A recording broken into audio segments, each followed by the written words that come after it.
আপনাদের মধ্যে অধিকাংশই আমাদের গল্প শোনেন, কিন্তু সাবস্ক্রাইব না করেই চলে যান। তাই আপনাদের অনুরোধ জানাই, যদি আমাদের গল্প আপনাদের ভালো লাগে তাহলে অবশ্যই সাবস্ক্রাইব করে দেবেন।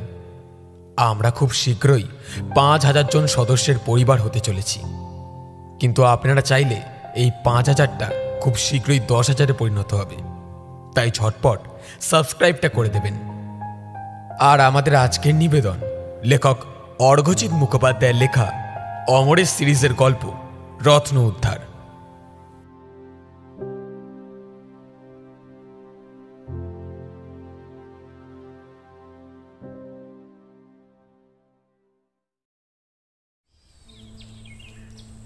সত্যানুসন্ধানী প্রাইভেট ডিটেকটিভ অমরেশ চ্যাটার্জি রুমে বসে আতশ কাঁচ দিয়ে একটা চুনি পাথর দেখছিলেন। একটা সাধারণ লাল পাথরের থেকে চুনির উজ্জ্বলতা অনেক বেশি। মুক্ত, গোমেদ, চুনি প্রভৃতি মূল্যবান পাথর সংগ্রহ করা অমরেশ অর্থাৎ বনি আঙ্কেলের নেশা। এটা তার ভাইপো অস্মিত ভালোই জানে। অস্মিত চেম্বারে বসে ডেল কার্নেগির লেখা মানুষ চেনার উপায় বইটা পড়ছে। বনি আঙ্কেল একটা চুনি ও একটা প্রিজম আকৃতির লাল পাথর দিয়ে বললেন, অস্মিত, এই দুটো লাল পাথরের মধ্যে পার্থক্য কি বল দেখি। অস্মিত চুনি পাথরটি দেখে বলল, এই পাথরটা দেখতে খুব ভালো, আর শুধু তাই নয়, চুনির দামও অনেক বেশি। এবার অমরেশ অস্মিতের হাতে একটা মুক্তো দিয়ে বললেন, আচ্ছা, মুক্ত কি কাজে লাগে বলতো? ওই তো গয়না তৈরি করতে, আর হ্যাঁ, জ্যোতিষবিদ্যাতেও কাজে লাগে। প্রাচীন আয়ুর্বেদ শাস্ত্রে শোধিত মুক্তা ভস্যরোগ নিরাময়ের কাজে লাগতো, আর মুক্তা দিয়ে তৈরি ওষুধ হার্টের রোগ ও হাই ব্লাড প্রেশারেও কাজে লাগে। কথার মাঝেই কলিং বেলটা হঠাৎ বেজে উঠল। অমরেশ দরজা খুলতেই স্যুট ও নেকটাই পরা একটা ভদ্রলোক ঘরে ঢুকে বললেন, নমস্কার, এটা কি প্রাইভেট ডিটেকটিভ অমরেশ চ্যাটার্জির বাড়ি? হ্যাঁ, আমি প্রাইভেট ডিটেকটিভ অমরেশ চ্যাটার্জি। আমার নাম স্বপন চৌধুরী। আমার বাবা অনুপ চৌধুরী। আসলে ওনার এক টুকরো হিরে চুরি হয়ে গেছে, যার পরিমাণ ২০ রতি। সেটা অনুসন্ধান করে বার করানোর জন্য বাবা আপনাকে চন্দননগরের বাড়িতে যেতে অনুরোধ করেছেন। আমাদের বাড়ি চন্দননগরের হাটখোলায়। অমরেশ কৌতূহলী হয়ে বললেন, হীরের টুকরোটির দাম কত হবে, আর সেটা চুরি হয়েছে কোথা থেকে? তা সঠিক দাম বলতে পারবো না, হয়তো ৬ লাখের মতো হবে। আজ থেকে ৩০ বছর আগে রাজস্থানের জয়পুরের রাজ পরিবারের একজন বংশধর হিরেটি বাবাকে উপহার দিয়েছিল। বাবা হিরেটি বিছানার তোষকের উপর চেন দিয়ে পকেট করে তার মধ্যে বহুদিন রেখে দিয়েছিলেন। ২ দিন আগে রত্নটি চুরি গিয়েছে। ভারী অদ্ভুত লাগছে। মূল্যবান রত্ন সিন্দুক বা ব্যাংকের লকারে না রেখে বিছানার তোষকে রাখতেন কেন? আমার সাহিত্যিক বাবার বিশ্বাস হীরের খণ্ডটি তার সৌভাগ্য এনে দিয়েছে, তাই রত্নটি নিজের দেহের সান্নিধ্যে রাখতেন। এটি একটি বিচিত্র খেয়াল, কিন্তু চুরি হওয়ার আগে পর্যন্ত আমি জানতাম বাবা হিরেটি ব্যাংকের লকারে রেখেছেন। আচ্ছা, হিরেটা চুরি যাওয়ার পর আপনার বাবা কি স্থানীয় থানায় ডায়েরি করেছেন? হ্যাঁ, বাবা চন্দননগর থানায় ডায়েরি করেছেন। তবে ওনার বিশ্বাস একমাত্র আপনার মতো সত্যানুসন্ধানী হিরেটি উদ্ধার করতে পারবে, তাই আমাকে আপনার কাছে পাঠিয়েছেন। সব ঘটনা শুনে একটু ভেবে অমরেশ বললেন, আচ্ছা ঠিক আছে, আমি আগামীকালে চন্দননগরে যাব। আর একটা প্রশ্ন, আপনি কি করেন? মানে আপনি কি আপনার বাবার কাছেই চন্দননগরে থাকেন? স্বপন চৌধুরী উৎসাহিত হয়ে বললেন, আমি কলকাতার শ্যামবাজারের স্টেট ব্যাংকে কাজ করি। চন্দননগরের বাড়ি থেকেই রোজ যাতায়াত করি। এখন অফিস থেকেই আপনার বাড়ি এসেছি।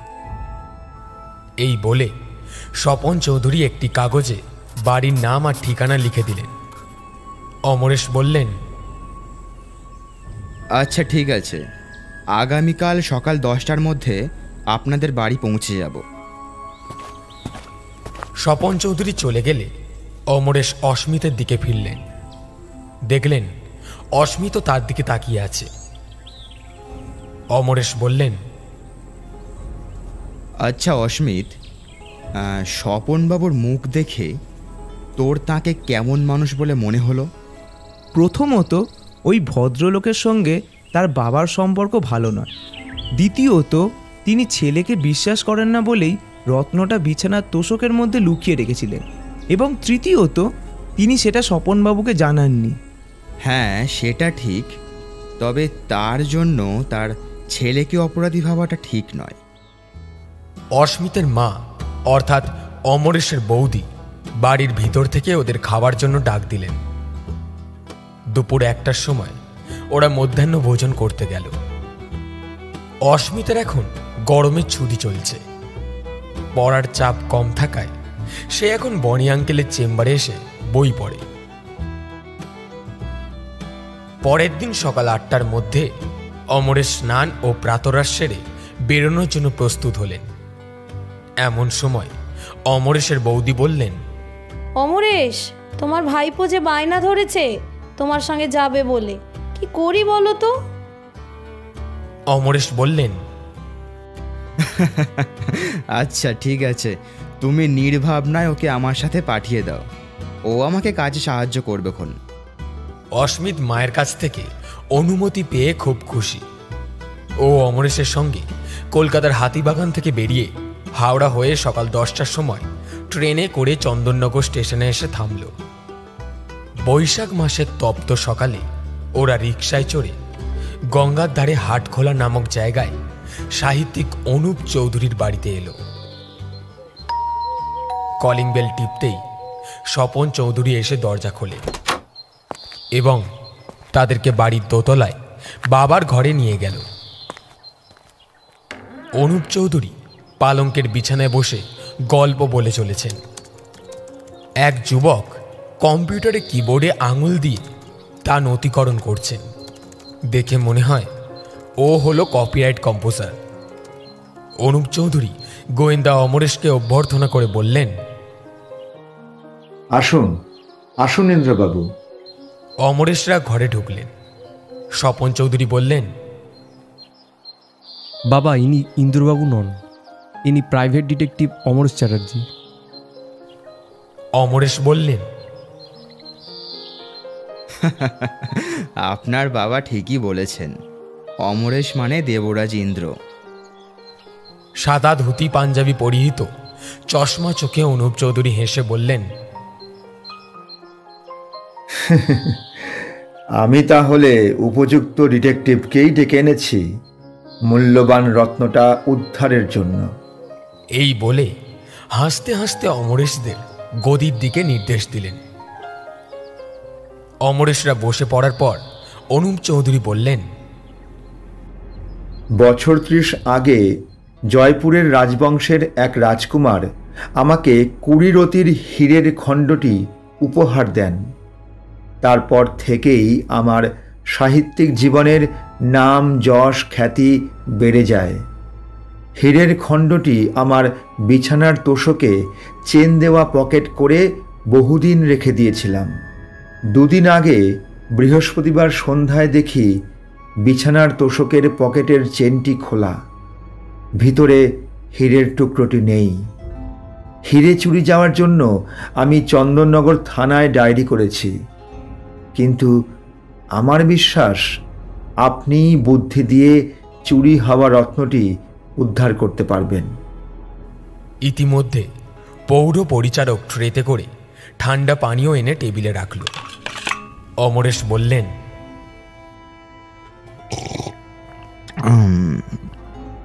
আচ্ছা অনুপবাবু, গোয়েন্দা হিসাবে আমার উপর এত বিশ্বাস করার কারণ কি? চোখের চশমা খুলে অনুপবাবু বললেন, খবরের কাগজে পড়েছিলাম আপনি সল্টলেকের একটি অভিজাত পরিবারের বাড়ি থেকে চুরি হওয়া 30 ভরি সোনার গহনা উদ্ধার করেছেন। তাই ভাবলাম আমার রত্নটিও আপনি উদ্ধার করতে পারবেন। অমরেশের নির্দেশে স্বপন বাবু যুবক কপিরাইটারকে ঘরের বাইরে পাঠালেন। অমরেশ উঠে বিছানার চাদর তুলে তোষকের চেন দেওয়া খালি পকেটটি খুঁটিয়ে পরীক্ষা করলেন। পরে তিনি চেয়ারে বসে বললেন, আপনার বাড়িতে যারা থাকেন তাদের পরিচয় বলুন। অনুপবাবু বললেন, বাড়িতে আমার ছেলে স্বপন ও তার স্ত্রী সাগরিকা থাকে। আমার নাতি মানে ওদের 10 বছরের এক ছেলে আছে। এছাড়া অনেক দিনের কাজের লোক সুবোধ এই বাড়িতেই থাকে। অমরেশ ও অস্মিত গ্লাসের ঠান্ডা পানীয় শেষ করল। অস্মিত মোবাইল ফোনের অডিওতে সমস্ত কথোপকথন রেকর্ড করছে। অমরেশ বললেন, বাইরে থেকে এই বাড়িতে কারা আসেন? অনুপবাবু পালঙ্ক থেকে উঠলেন। কম্পিউটার টেবিলে রাখা সদ্য প্রিন্ট করা কাগজটি হাতে নিয়ে বললেন, আমার কম্পিউটার কম্পোজার বিবেক বিশ্বাস বাড়িতে আসে। সকাল 9টা থেকে 12টা ও দুপুর 3টে থেকে বিকেল 5টা পর্যন্ত কাজ করে। ও আমার মুখে বলা উপন্যাস কম্পিউটারে টাইপ করে প্রিন্ট করে দেয়। এখন আমি অসুস্থ, হার্টের রোগ আছে, তাই ডাক্তার তরুণ সরকার প্রতি সপ্তাহে আমাকে দেখতে আসেন। আর আমার শিক্ষক বন্ধু এই পাড়ার রত্নেশ্বর সেন বিকালে আমার ঘরে গল্প করতে আসে। আপনার কি মনে হয় হিরেটা কি কেউ চুরি করেছে? হ্যাঁ, আপনি ঠিকই বলেছেন। আমার মনে হয় বাড়ির জানাশোনা কেউ সেটা চুরি করেছে। আর সেই হিরে চোর ধরতেই তো আপনাকে ডেকে এনেছি। বুঝলাম। তা হিরে উদ্ধার করতে আপনাদের বাড়িতে আমাদের কিছুদিন থাকতে হবে। নিশ্চয়ই থাকবেন। বাড়ির 3 তলায় আপনাদের থাকার ব্যবস্থা করেছি। এখন আপনারা গিয়ে বিশ্রাম নিন। অনুপবাবু পরিচারক সুবোধকে দিয়ে অমরেশদের 3 তলার ঘরে পাঠিয়ে দিলেন। ঘরটি বেশ ঝাঁ চকচকে। ড্রেসিং টেবিল, আয়না, বিছানা পরিপাটি করে সাজানো। ঘরের ব্যালকনি থেকে গঙ্গা নদী দেখা যায়। কালো রাস্তার ধারে দুপাশে সবুজ মাঠের বুক চিরে গঙ্গা বয়ে চলেছে। অস্মিত মোবাইল ক্যামেরায় ছবি তুলছে। ওরা পোশাক পাল্টে বাথরুমে গিয়ে হাত মুখ ধুয়ে এলো। চাকর সুবোধ দোতলায় ডাইনিং টেবিলে খাবার জন্য তাদের ডাক দিয়ে গেল। অনুপবাবুর নির্দেশে ডাইনিং টেবিলে অমরেশ ও অস্মিত খেতে বসল। সুবোধের সাহায্যে মিসেস চৌধুরী খাবার পরিবেশন করছে। ইলিশ মাছের ঝোল, ভাপা, ডাল, আলু ভাজা ও নানা রকম পদ আছে। অমরেশ এত খাবার দেখে বেশ হকচকিয়ে গেছে। তিনি বললেন, আরে আরে এত পদ আমি খেতে পারবো না। আসলে আমি ভোজন রসিক নই। স্বপনবাবু বললেন, গঙ্গার টাটকা ইলিশ মাছ খান, ভালো লাগবে। অমরেশ খেতে খেতে বললেন, আমি বাড়ির সকলকে কিছু জিজ্ঞাসাবাদ করতে চাই। তা এতে আপনাদের কোনো আপত্তি নেই তো? ইলিশ মাছ ভাজা মুখে দিয়ে স্বপনবাবু বললেন, নিশ্চয়ই করবেন। বাবার সন্দেহভাজনের তালিকায় আমি আর আমার স্ত্রী সাগরিকাও আছে। সাগরিকা দেবী বললেন, বাবা যে কেন হিরেটা ঘরের বিছানার তোষকে রেখেছিলেন সেটা জানি না, কিন্তু উনি আমাদের বলেছিলেন ব্যাংকের লকারে রেখেছি। আচ্ছা সাগরিকা দেবী, আপনার কি মনে হয় আপনার শ্বশুরমশাই আপনাদের বিশ্বাস করেন না কেন? দেখুন, ওনার ছেলে ও আমি বলেছিলাম হিরেটা বিক্রি করে ব্যাংকে টাকা রাখুন। আপনি বয়স্ক, অসুস্থ মানুষ, টাকাটা আপনারই কাজে লাগবে। কিন্তু উনি বললেন রত্নটা চিরকাল আমার কাছেই থাকবে। তা এখন কি হলো দেখুন, আপনি উদ্ধার করতে পারেন কি না। অমরেশ মিষ্টি দইটা নিয়ে দাঁড়িয়ে বললেন, আপনাদের কাজের লোক সুবোধকে যদি একবার আমার ঘরে পাঠিয়ে দেন তাহলে খুব ভালো হয়। খাওয়া দাওয়া শেষ করে অস্মিত ও অমরেশ 3 তলার ঘরে ফিরে এলেন। এই ঘরে এসি নেই, তবে বাগানের বড় আম গাছটার ছায়ায় ঘরটা বেশ ঠান্ডা। গঙ্গা নদীর বাতাস জানলা দিয়ে ঘরে ঢুকছে। অমরেশ বিছানায় শুয়ে অস্মিতের মোবাইল ফোনে অডিও রেকর্ডগুলো চালিয়ে অনুপবাবুর কথাগুলো মন দিয়ে শুনছিলেন। তখনই ঘরে সুবোধ এসে হাজির হলো। অমরেশ নির্দেশ করে তাকে বসতে বলল। সাদা কালো দাড়ি কোপে আবৃত পৌর মুখটা দেখে বেশ মায়াই হলো। অনুপবাবুর ঘর বিছানা কে পরিষ্কার করে? অমরেশের প্রশ্নে সুবোধ বিস্মিত হয়ে বলল, আগে বড়বাবুর ঘর বিছানা আমি পরিষ্কার করে গুছিয়ে রাখি। বিছানার চাদরের তলার তোষকে যে হিরে আছে সেটা কি তুমি জানতে? না না বাবু, বিশ্বাস করুন, এই ব্যাপারে আমি কিছুই জানতাম না। তুমি তো এতদিন ঘরের বিছানা তোষক পরিষ্কার করছো, তাহলে তো তোষকের উপরে চেন দেওয়ার পকেটটা নিশ্চয়ই তোমার দেখার কথা। হ্যাঁ, ওই চেন লাগানো পকেটটা দেখেছি। তোষকের পকেটটা খুলে কোনোদিনও হিরেটা দেখার ইচ্ছে হয়নি তোমার? আপনি কি বলছেন বাবু? না না না না, আমি কোনোদিনই ওতে হাত দেইনি। আচ্ছা, যেদিন হিরেটা চুরি হয় সেদিন তুমি বিছানা পরিষ্কার করেছিলে? হ্যাঁ হ্যাঁ হ্যাঁ, সেদিন দুপুর 12:30, হ্যাঁ 12:30টায় আমি ঝাড়ন দিয়ে বড়বাবুর বিছানার চাদর তোষক সব ঝেড়ে পরিষ্কার করে দিয়েছিলাম। বড়বাবু তখন বাথরুমে স্নান করছিলেন। সেই মুহূর্তে তুমি ছাড়া আর অন্য কেউ কি ওই ঘরে ছিল? হ্যাঁ হ্যাঁ হ্যাঁ, তখন ডাক্তারবাবু বড়বাবুকে দেখতে এসেছিলেন। আচ্ছা ঠিক আছে, তুমি এখন আসতে পারো। সুবোধ চলে যাওয়ার পর অমরেশ ঘরের দরজা বন্ধ করলেন। দুপুরে একটু ঘুমিয়ে বিশ্রাম নিলেন তিনি। বিকালে অস্মিতকে সঙ্গে নিয়ে অনেকক্ষণ গঙ্গার ধারে বেড়ালেন। তিনি একসময় অস্মিতকে সিমেন্টের বেঞ্চে বসিয়ে রেখে চন্দননগর থানার উদ্দেশ্যে রওনা দিলেন। থানার পুলিশ অফিসারকে নিজের পরিচয় দিতে তিনি তাকে চেয়ারে বসতে বললেন। অমরেশ বললেন, অফিসার, আপনি লেখক অনুপ চৌধুরীর হিরে চুরির কেসটার কোনো সমাধান করতে পারলেন? না, মনে হয় অনুপ চৌধুরীর বাড়ির লোকই হিরেটি চুরি করেছে। তা আপনার কি এই চুরির পেছনে বাড়ির কাউকে সন্দেহ হচ্ছে? হ্যাঁ, আমি ওই অনুপবাবুর কাজের লোকটিকে সন্দেহ করছি। মনে হয় বিছানা পরিষ্কার করার সময় ওই হীরের টুকরোটি চুরি করেছে। আচ্ছা, কাজের লোক যদি চুরি করে তাহলে তো সে হিরেটা বিক্রি করতে বাইরে যাবে, আর সেই মুহূর্তেই তো সে ধরা পড়বে। অমরেশবাবু, আপনার মতো গোয়েন্দা যেখানে কেসটি হাতে নিয়েছে, তখন আপনি ঠিকই হিরে চোরকে ধরে ফেলবেন।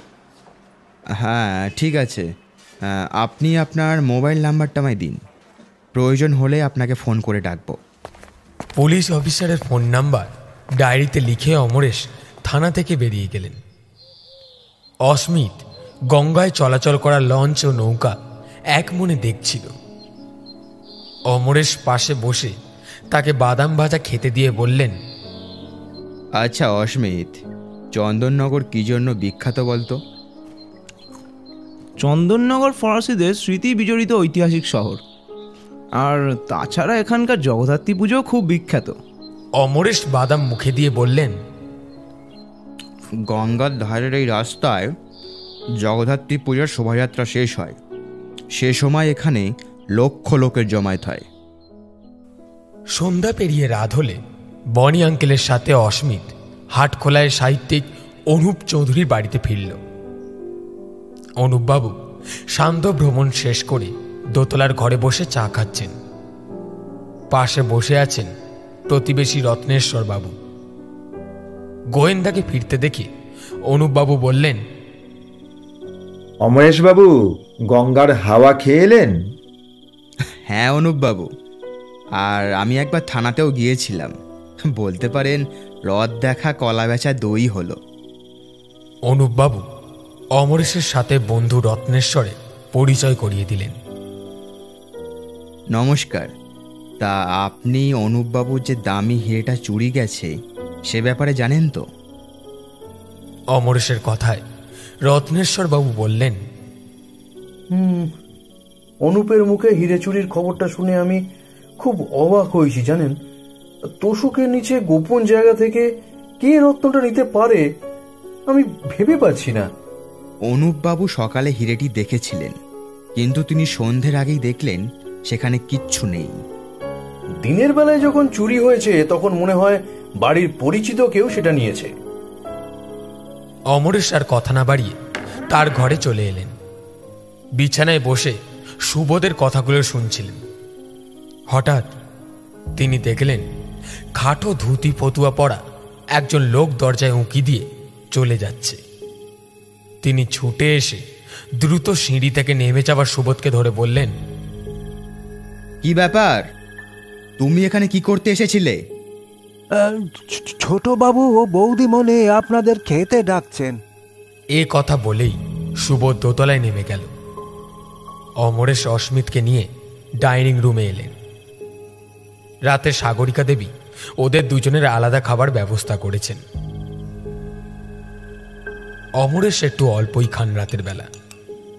স্বপনবাবু বললেন, কি মনে হয় অমরেশবাবু, রত্নচোরের সন্ধান করতে পারবেন তো? নিশ্চয়ই পারবো। আপনার কি আমাদেরকেও সন্দেহ হচ্ছে? সন্দেহের বাইরে তো কেউই নেই। সাগরিকা দেবী বললেন, বাবার কথায় পুলিশ অফিসার যেভাবে আমাদের জেরা করেছে, আপনিই বলুন তো, তাতে আমাদের পরিবারের কি অপমান হয়নি? অমরেশ খেয়ে উঠে দেওয়াল লাগোয়া বেসিনের কলের জলে হাত ধুয়ে বললেন, শুভ রত্নটি হারিয়ে আপনার শ্বশুরমশাইয়ের মনের অবস্থাটা যে কি হয়েছে সেটা একটু ভেবে দেখুন।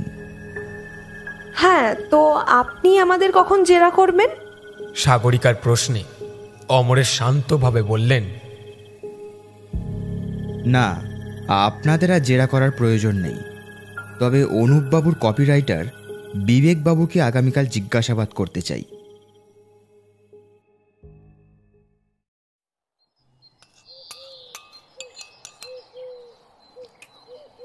সকালবেলা অমরেশরা যখন ডাইনিং রুমে প্রাতরাশ করছেন, তখন অনুপবাবুর উত্তেজিত গলা শোনা গেল। তিনি কোনো দামি জিনিস খুঁজে পাচ্ছেন না।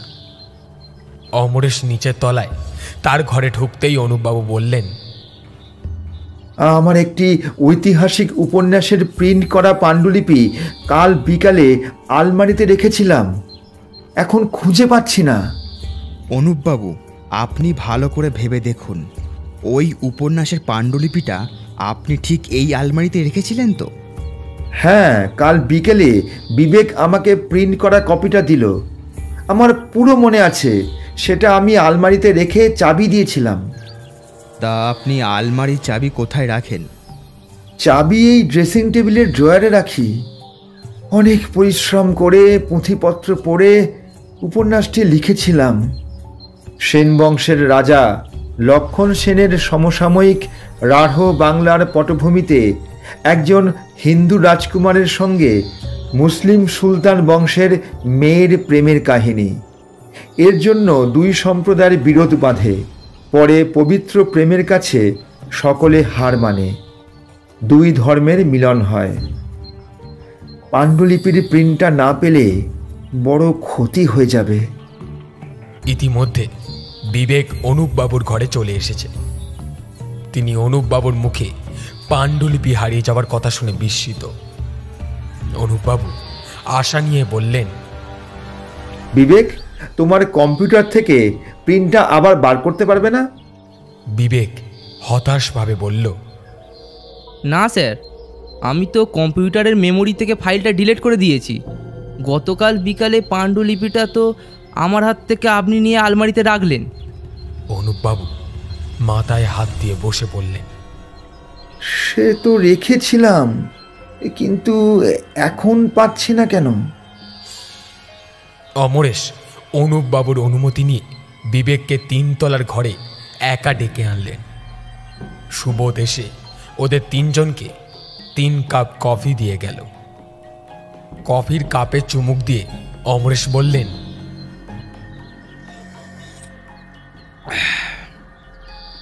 তা বিবেকবাবু, আপনার বাড়ি কোথায়? আমি চন্দননগরের গুন্দলপাড়ায় একটি ভাড়া বাড়িতে থাকি। আপনি অনুপবাবুর ঘরে কতক্ষণ কাজ করেন? সকাল 9টা থেকে 12টা, আর ওদিকে দুপুর 3টে থেকে 5টা পর্যন্ত। গত বৃহস্পতিবার মানে যেদিন হিরেটা চুরি হয় সেদিন এই সময়ের মধ্যে কেউ কি ঘরে এসেছিল? না, সেই সময়ের মধ্যে কেউ ঘরে আসেনি। তবে দুপুরে স্যারকে দেখতে ডাক্তার সরকারের আসার কথা ছিল। আর বিকালে তো উনি মাঝে মাঝে এক প্রতিবেশী বন্ধুর সাথে এই ঘরে আড্ডা দেন। আপনি যখন কম্পিউটারে প্রিন্ট করছিলেন সে সময় কি অনুপবাবু ঘরের বাইরে গিয়েছিলেন? বিবেক বিব্রত হয়ে বলল, হ্যাঁ হ্যাঁ, স্যার 2-3 বার বাথরুমে গিয়েছিলেন। অমরেশ বললেন, এই হিরে চুরির ব্যাপারে আপনি কি কাউকে সন্দেহ করেন? বিবেক একটু ভেবে বললেন, প্রমাণ ছাড়া কাউকে সন্দেহ করব কি করে বলুন? সেটি বরং আপনিই তদন্ত করে দেখুন। ঠিক আছে, আপনি এখন যেতে পারেন। বিবেক বিশ্বাস গোয়েন্দার হাত থেকে রেহাই পেয়ে তাড়াতাড়ি দোতলার ঘরে চলে গেল। অমরেশ নিশ্চিন্ত হলেন যে অনুপবাবুর ঐতিহাসিক উপন্যাসের পাণ্ডুলিপি চুরি হয়েছে। এখন সেই হিরে চুরি আর পাণ্ডুলিপি চুরি একই লোকের কাজ কিনা সেটা দেখতে হবে। অমরেশের নির্দেশ মতো অস্মিত দোতলায় অনুপবাবুর ঘরে কর্মরত বিবেককে সমানে লক্ষ্য রেখে চলেছে। বিকেল 5টার পর বিবেক কাজ সেরে চলে গেল। সাহিত্যিক অনুপবাবু পরিপাটি করে ধুতি পাঞ্জাবি পরে সান্ধ্য ভ্রমণে বের হলেন। স্বপনবাবু তখনও অফিস থেকে ফেরেননি। ঘরে কাজের লোক সুবোধকে দেখা যাচ্ছে না। সাগরিকা দেবী সন্ধ্যায় তুলসী মঞ্চে প্রদীপ জ্বালিয়ে ঠাকুর পুজোয় বসেছেন। অস্মিতের নজরে এলো বাড়ির গেট খুলে প্যান্ট ও হাফ শার্ট পরিহিত একটা লোক টুপি মাথায় বাগানে ঢুকল। পরে লোকটি সিঁড়ি দিয়ে দোতলায় অনুপবাবুর ঘরে ঢুকে গেল। অস্মিত চাপা গলায় বলল, বনি আঙ্কেল, তাড়াতাড়ি এসো, অনুপবাবুর ঘরে চোর ঢুকেছে। অমরেশ তড়িঘড়ি দোতলায় নেমে এলেন। সিঁড়ির দিকে অনুপবাবুর ঘরের জানলা খোলা আছে। অমরেশ নিচু হয়ে লুকিয়ে জানলায় চোখ রাখলেন। বিবেক বিশ্বাস বিছানার তোষক তুলে পালঙ্ক থেকে এক বান্ডিল জড়ানো কাগজ বের করে চটের থলিতে ভরল। মুখে একটা বিদ্রূপের হাসি ফুটে উঠল তার। সে থলি হাতে সিঁড়ি দিয়ে নামার সময় অমরেশকে দেখে চমকে উঠলেন। বিবেকের অনুমান ছিল অমরেশ গরমের বিকেলে বাড়ির বাইরেই থাকবে, কিন্তু অমরেশ তাকে দেখেছে কিনা সেটা বিবেক বুঝতে পারল না। সে ধরে নিল অমরেশ হয়তো এখনো তাকে দেখতে পায়নি, বা দেখতে পেলেও চিনতে পারেনি। তাই তখনই দৌড়ে পিছনের দরজা দিয়ে বাড়ির বাইরে চলে এলো। আর এদিকে লুকিয়ে লুকিয়ে অমরেশও তাকে অনুসরণ করতে লাগলো।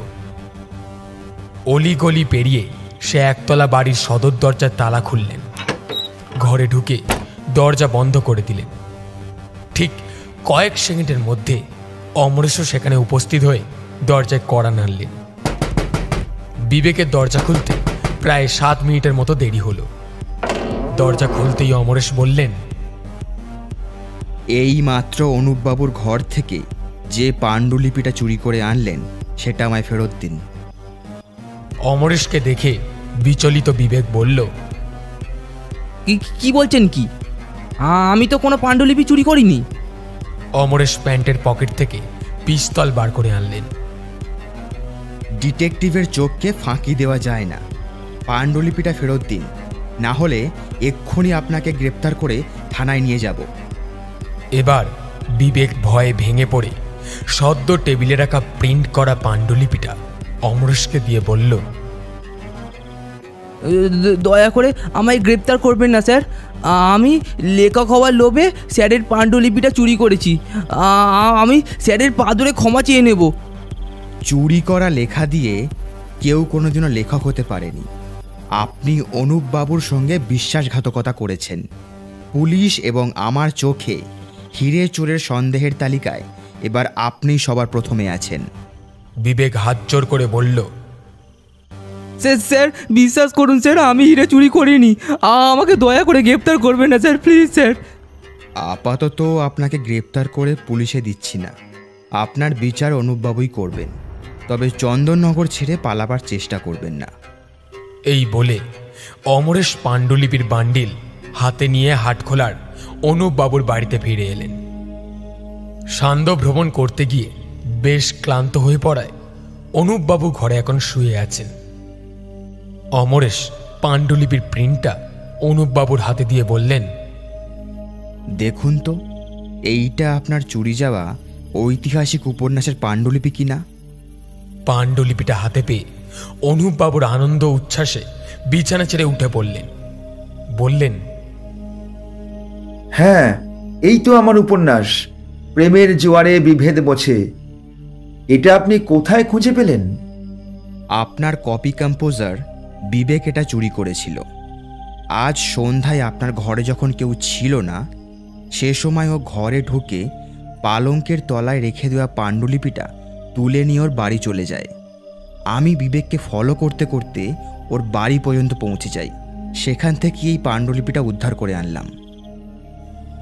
অনুপবাবু যেন বিশ্বাস করতে পারলেন না। ছেলেটা এভাবে আমার সর্বনাশ করছিল? বেকার ছেলে, কম্পিউটার প্রিন্টিং জানে, বাজারের থেকে বেশি টাকা বেতন দিয়ে রেখেছিলাম। আমি ওই বিশ্বাসঘাতকের মুখ আর কখনো দেখতে চাই না। আপনি যদি বলেন তাহলে আমি বিবেককে পুলিশের হাতে তুলে দিতে পারি। প্রিন্ট পাণ্ডুলিপিটা যখন পাওয়া গেছে তখন ছেলেটাকে আর জেলে পাঠাতে চাই না, কিন্তু ও যদি হিরেটা চুরি করে থাকে? চিন্তা করবেন না, আমি চন্দননগর থানায় জানিয়ে রেখেছি। বিবেক এখন থেকে আমাদের নজরবন্দিতে থাকবে। পাণ্ডুলিপি ফেরত পাওয়ার আনন্দে অনুপবাবু সকলকে মিষ্টি মুখ করালেন। স্বপনবাবু তখন অফিস থেকে ফিরেছেন। তিনি বেশ উৎসাহ দিয়ে বললেন, অমরেশবাবু বাবার পাণ্ডুলিপিটা যখন উদ্ধার করেছেন, তখন আশা করি হিরেটা উদ্ধার করতে পারবে। অমরেশ বললেন, আমি যথাসাধ্য চেষ্টা করব। রাত্রিবেলা 3 তলার ঘরে অস্মিতার পাশে শুয়ে অমরেশ তার স্মৃতি রোমন্থন করে মগজাস্ত্রে ধার দিচ্ছিলেন। এমন সময় অমরেশ বললেন, এখনো হিরে চোরের কোনো হদিশ মিলল না, আর এদিকে হাতে আমার কোনো প্রমাণও নেই। আচ্ছা বনি আঙ্কেল, বিবেক বিশ্বাস হিরেটা চুরি করেনি তো? আরে বাবু, পাণ্ডুলিপি আর হিরে চুরি করা এক জিনিস নয়। সব সময় 2 2 4 হয় না, বুঝলি? এখনো আমাদের অনেক সূত্র খুঁজতে হবে।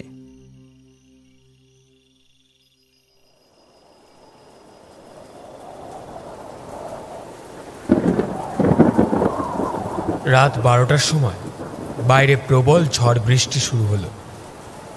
ছোট বড় শিল পড়ছে। খোলা ব্যালকনিতে শিলের টুকরো আছড়ে পড়ছে। অমরেশ ঝড়ের ঝাপটা থেকে রেহাই পেতে দরজা বন্ধ করলেন। গ্রীষ্মের রাতে বৃষ্টির ঠান্ডা আমেজে বনি আঙ্কেলের সাথে অস্মিত ঘুমিয়ে পড়ল।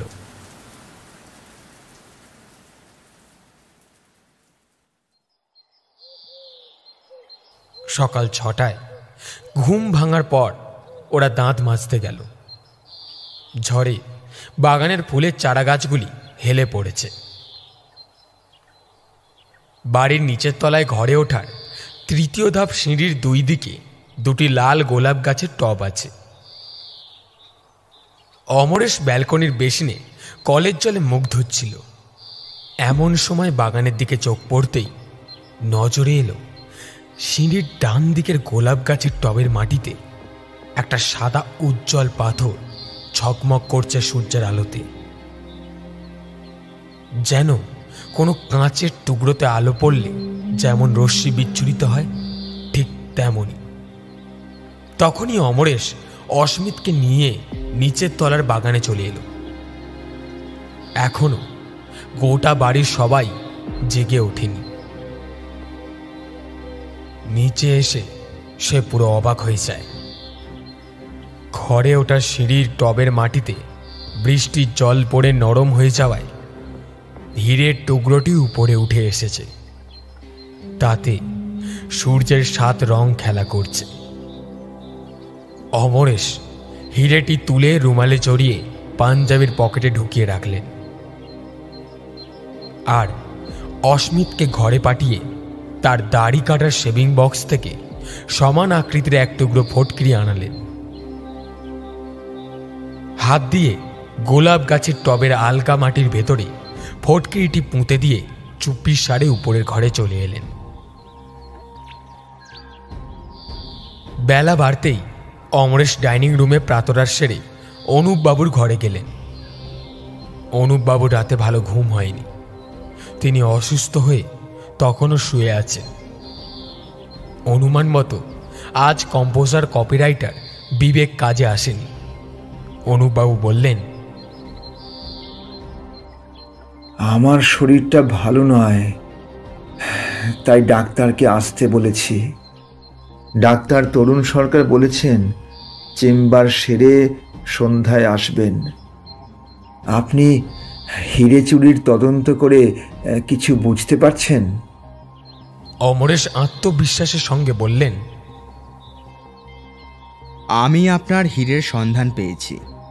আশা করছি আজ রাতেই প্রমাণ সমেত হিরে চোরকে ধরতে পারবো। পাশ বালিশে ভর দিয়ে অনুপবাবু সামান্য ওঠার চেষ্টা করলেন। তাহলে তো খুবই মঙ্গল হয়। আমি আপনার কাছে কৃতজ্ঞ থাকব। আচ্ছা, আমি এখন উপরে যাচ্ছি। আপনার কাজের লোক সুবোধকে একবার আমার কাছে পাঠিয়ে দেবেন। ঘরে ফিরে এসে অমরেশ অস্মিতকে বললেন, আচ্ছা দেখ, ওই যে ওই গোলাপ গাছটা দেখতে পাচ্ছিস, ওর টবের দিকে সবসময় নজর রাখবি। হিরে চোর টবের মাটি থেকে ওটা নিতে আসবেই। অস্মিত ব্যালকনিতে একটি চেয়ারে বসে বাগানে গোলাপ ফুলের টবের দিকে নজর রাখল। সুবোধ একরাশ দুশ্চিন্তা নিয়ে তাদের ঘরে এলো। অমরেশ বিছানায় বসে ওকে একটা চেয়ার দেখিয়ে বললেন, যেদিন তোমার বড়বাবু হিরেটা চুরি হয় সেদিন দুপুর 12:30টার সময় তুমি বিছানা পরিষ্কার করে যখন বাইরে গেলে তখন কি সেই ঘরে কেউ ছিল? ভালো করে ভেবে দেখো। অমরেশের প্রশ্নে সুবোধ ভেবে বলল, ঘরেতে বড়বাবু তার বন্ধু রত্নেশ্বর বাবুর সাথে গল্প করছিলেন।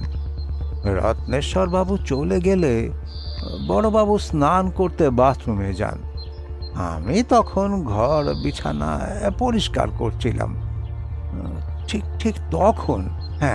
ঠিক তখন ডাক্তারবাবু আসেন। আমি ডাক্তারবাবুকে এনে ঘরে বসতে দিয়েছিলাম।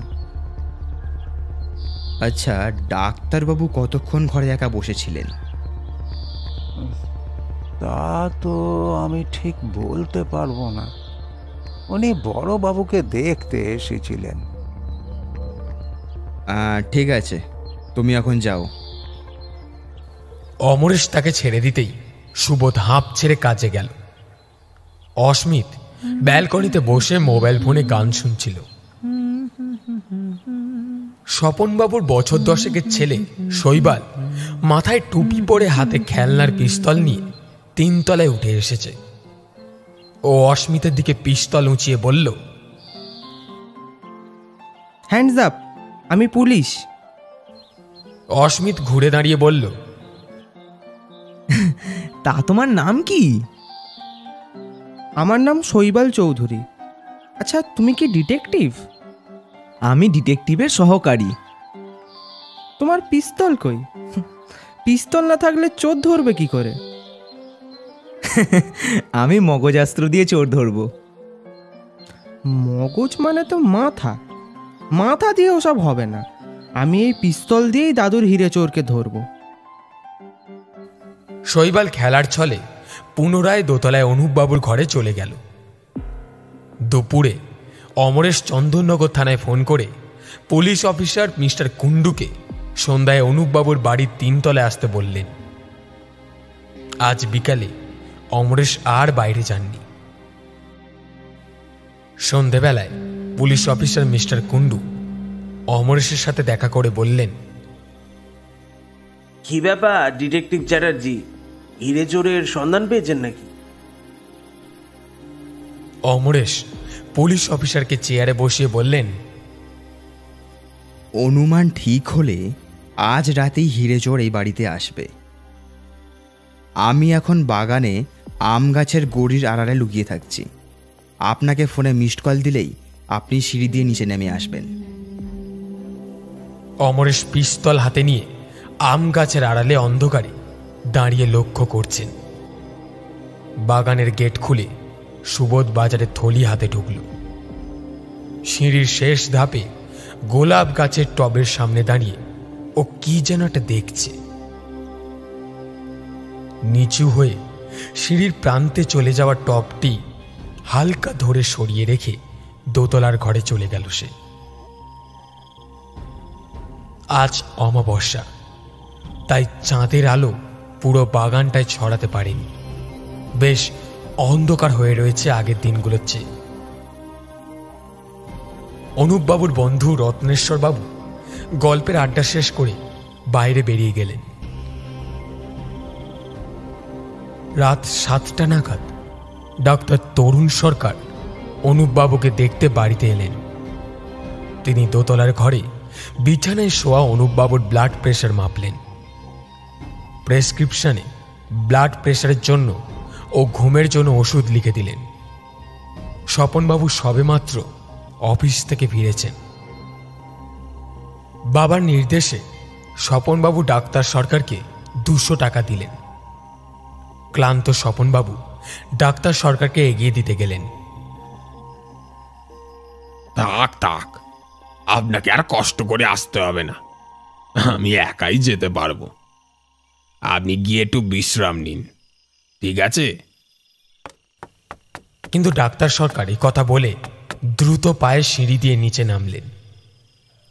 বারান্দায় লাগানো টিউব লাইটের আবছা আলো এসে পড়েছে বাইরের সিঁড়ির গোলাপ টবের মাটিতে।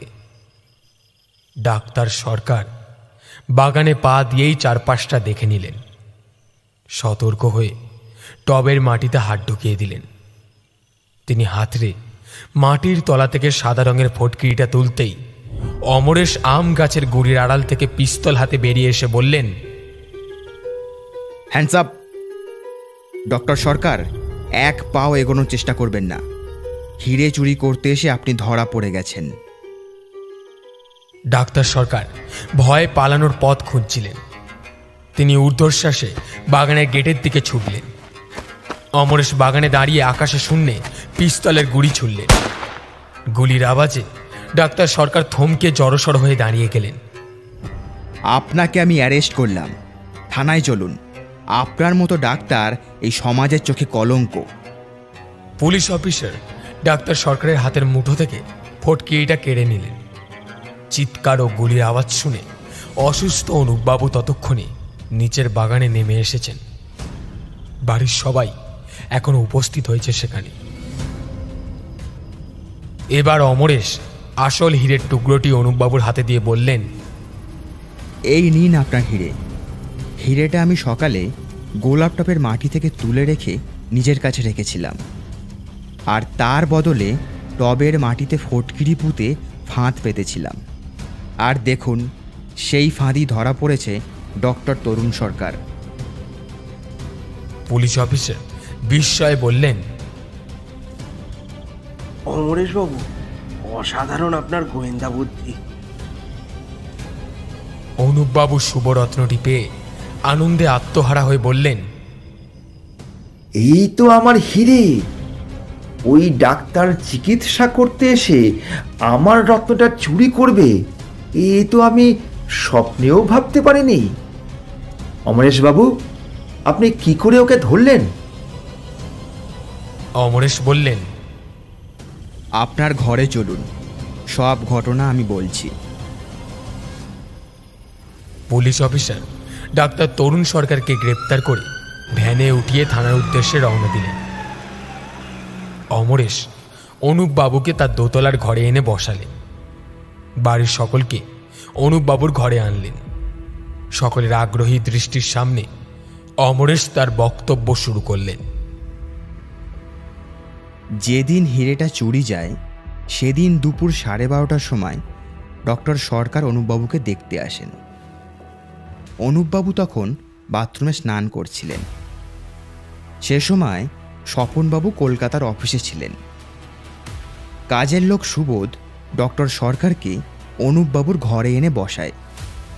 সেই সময় সুবোধ ঘরের বিছানা তোষক ঝাড়ন দিয়ে পরিষ্কার করছিল। ঝাড়নের আঘাতে তোষকের উপরে তৈরি পকেটের চেনটা খুলে গিয়েছিল। সুবোধ হয়তো সেটা লক্ষ্য করেনি, কিন্তু ডক্টর সরকারের নজরে আসে তোষকের পকেটে রাখা হীরের টুকরোর অংশটি। সুবোধ ঘর বিছানা পরিষ্কার করে বেরিয়ে এলে ডক্টর সরকার তখন ঘরে একা থাকেন। তিনি বিছানার চাদর তুলে তোষকের পকেটে রাখা হিরেটি তুলে নিয়েছিলেন। হীরের টুকরো নিজের জামা বা প্যান্টের পকেটে রাখতে তিনি সাহস করেননি, কারণ অনুপবাবু বাথরুম থেকে বেরিয়ে অগোছালো বিছানার তোষকে রাখা হিরেটি দেখতে যদি না পান তাহলে হয়তো ডক্টর সরকারকেই চোর হিসাবে সন্দেহ করবেন। অতি চালাক ডক্টর সরকার গোপনে ঘর থেকে বেরিয়ে এসে নিচে নেমে বাগানে ঢোকেন এবং গোলাপ ফুলের গাছের টবেতে হীরের টুকরোটি পুঁতে দেন। পরে আবার দোতলায় উঠে অনুপবাবুর চিকিৎসা করে সেদিনের মতো বাড়ি থেকে চলে যান।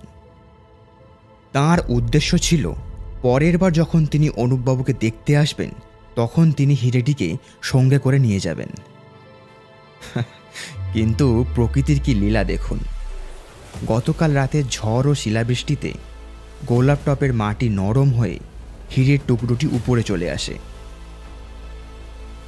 আজ সকালে আমি ব্রাশ করে যখন বেসিনের কলে মুখ ধুচ্ছিলাম তখন আমার নজরে আসে টবের মাটির উপরে উজ্জ্বল সাদা পাথর চকচক করছে এবং সূর্যের আলোয় তা থেকে রশ্মি বার হচ্ছে।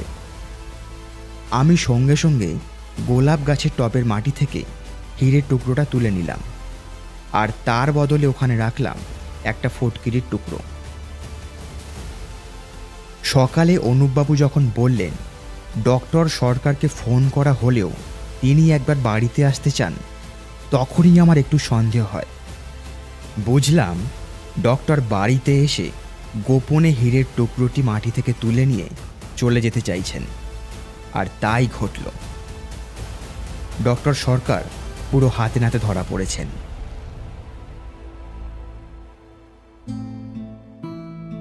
ঘটনা শুনে সবাই পুরো থ, আর তার সাথে অমরেশের প্রশংসা করতে কেউ বাদ দিলেন না। আপনার বুদ্ধি ও ধারালো গোয়েন্দাগিরির জন্য আমার শুভ রত্নটি ফেরত পেলাম। এই ঋণ টাকা দিয়ে শোধ করা যায় না। অমরেশবাবু, আপনি যা চাইবেন তাই দেব। শান্ত অমরেশ বললেন, আমার পারিশ্রমিক 30,000 টাকা। এতক্ষণ ধরে কৌতূহলী হয়ে সব শুনে ঘরে বসে থাকা স্বপনবাবু বললেন, বাবা, দেখলে তো আমাদের সন্দেহ করে কত বড় ভুল করেছিলে। সাগরিকা দেবী যোগ দিলেন, বাবা, আপনি বাড়িতে পুলিশ ডেকে এনে আমাদের এভাবে জেরা করে পরিবারটা সমাজে একদম ছোট করে দিলেন। অনুপবাবু বিছানায় বসে ঘরের দেওয়ালে ফুলের মালা দেওয়া একজন মধ্যবয়স্কা মহিলার ফটোর দিকে তাকিয়েছিলেন। 5 বছর আগে বিপত্নিক হয়ে যাওয়া অনুপবাবুর স্ত্রীর ছবি। অনুপবাবু সজল চোখে বললেন, বৌমা, আমি আর কদিনই বা বাঁচব। এই হিরেটা তো তোমাদেরই। আমি রত্নটি দাদু ভাইকে দিয়ে গেলাম। একটা অনুরোধ, এই রত্নটা কখনো বিক্রি করবে না। রত্নটা বংশের সৌভাগ্যের প্রতীক। অনুপবাবু সিন্দুক খুলে অমরেশকে 50,000 টাকা দিতে চাইলে অমরেশ তার পারিশ্রমিকটুকু নিয়ে বললেন, মাফ করবেন অনুপবাবু, আমার পারিশ্রমিকের থেকে বেশি টাকা আমি নেব না। এবং সেই রাতেই প্রশংসা সিক্ত অমরেশ ও অস্মিত বিদায় নিয়ে কলকাতার উদ্দেশ্যে রওনা দিলেন।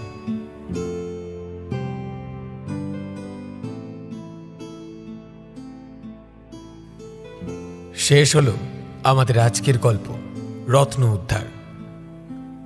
গল্প লেখক অর্ঘজিৎ মুখোপাধ্যায়, গল্প পাঠে আমি সায়ন, অমরেশ রাহুল, অস্মিত সূর্য, বৌদিমণি শিল্পা, স্বপন চৌধুরী সিদ্ধার্থ, অনুপ চৌধুরী সুমিত মহালানবিশ, সাগরিকা দেবী মধুরিমা, সুবোধ শঙ্কর, মিস্টার কুণ্ডু চিনজিৎ, রত্নেশ্বর বাবু পার্থ, বিবেক দীপঙ্কর, শৈবাল রাজা, ডক্টর সরকার এবং গল্পের সূত্রধার আমি সায়ন। সমগ্র গল্পের আবহ সঙ্গীত এবং স্পেশাল এফেক্টসে সূর্য, পোস্টার ডিজাইনে দীপঙ্কর। আমরা অশেষ ধন্যবাদ জানাই গল্প লেখক শ্রী অর্ঘজিৎ মুখোপাধ্যায়কে গল্পটি অডিও রূপে প্রকাশের ক্ষেত্রে আমাদের বিশেষ সহযোগিতা করার জন্য। কেমন লাগলো আমাদের আজকের গল্প জানান আমাদের কমেন্ট বক্সে। গল্পটি ভালো লাগলে লাইক এবং শেয়ার করে দেবেন। আমাদের গল্প নিয়মিত শুনতে হলে চ্যানেলটিকে সাবস্ক্রাইব করতে পারেন। আবার একটি নতুন গল্প নিয়ে দেখা হচ্ছে খুব শীঘ্রই। ততক্ষণের জন্য বি সেফ, স্টে কানেক্টেড।